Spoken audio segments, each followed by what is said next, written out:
प्रभाग 1 हा विषय नाहीये किंवा प्रभाग 5 असा विषय नाहीये. प्रभाग 1 प्रभाग 5 असा विषय नाहीये. विषय शहराची वाट लावली पूर्ण.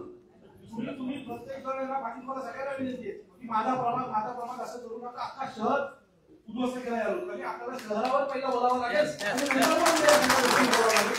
माझी सर विनंती आहे तुम्हाला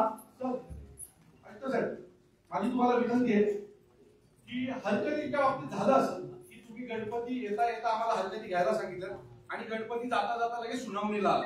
आम्हाला यात वेळ द्या थोडासा. कारण गणपती हा सण महाराष्ट्रातला सगळ्यात मोठा सण होता. अनेक जण गावी गेली होती, अनेक जणांच्या घरी गणपती होते, अनेक जणांचे सार्वजनिक मंडळ होती आणि याच्यामुळे आम्हाला वेळ मिळाला नाही आहे पूर्णपणे अभ्यास करायचा.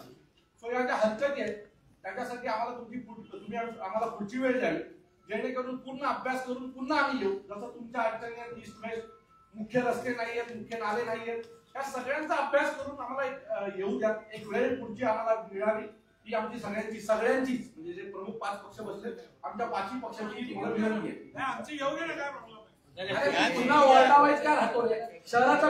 मी परत सांगतो शहराची वाट लागली आहे. एका वॉर्डात काय तुझंच मुश्किल होईल नगरसेवक होणे जर हे चालू राहिलं तर. स्वतःचा विचार करू नको, त्यातनं बाहेर ये थोडासा. बरोबर आहे ना? आम्ही शिवसेना, राष्ट्रवादी काँग्रेस आणि भारतीय जनता पक्ष आम्ही असे सगळे एकत्र होतो. कारण जर तुम्ही वरती गेलात तर भारतीय जनता पक्षाचे अनेक नगरसेवक स्वतः ऑब्जेक्शन घेऊन आलेले आहेत. याचा अर्थ त्यांनाही या सगळ्या प्रक्रियेत विचारात घेतलेलं नाही आहे, त्यांनाही देखील डावललं गेल्यात आलेलं आहे. जर तुम्ही वरती गेलात तर 50%च्या वरती भारतीय जनता पक्षाचेच कार्यकर्ते बसलेले आहेत ऑब्जेक्शन घ्यायला.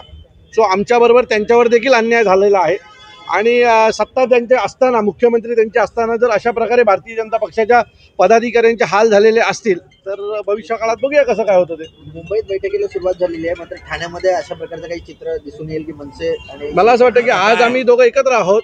आज आव्हाडसाहेब एकत्र होते आमच्याबरोबर आणि आमच्या काँग्रेसचे विक्रांत चव्हाण आमच्याबरोबर आहेत आणि ज्या काही बैठका आमच्या घ्यायच्या त्या आम्ही घेऊ.